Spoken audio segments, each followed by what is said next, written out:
வரிசையா கல்யாண நாளா போனதுல வீட்டில் நிறைய தேங்காய் சேர்ந்துடுச்சு. இவ்வளோ தேங்காயும் திருவணும்னு நினைச்சாலே எனக்கு அலுப்பா இருந்தது.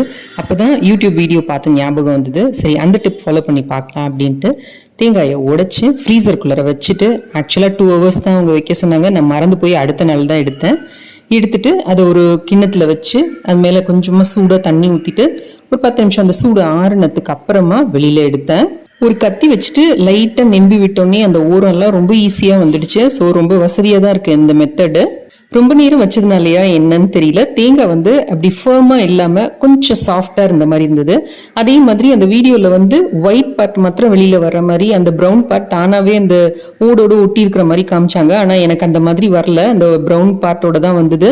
டேஸ்ட்டும் எனக்கு ஃப்ரெஷ்ஷாக இருக்கிற தேங்காய் தான் பிடிச்ச மாதிரி இருந்தது. இது வேணா அவசரத்துக்கு யூஸ் பண்ணிக்கலாம்னு நினைக்கிறேன். நீங்கள் யாராவது இந்த மெத்தட் ட்ரை பண்ணியிருக்கீங்களா? உங்களுக்கு அந்த ஒயிட் கலர் பார்ட் மட்டும் வந்திருக்கா? நீங்கள் என்ன செஞ்சீங்க? கமெண்ட்ஸில் ஷேர் பண்ணுங்கள். தேங்க்ஸ் ஃபார் வாட்சிங்.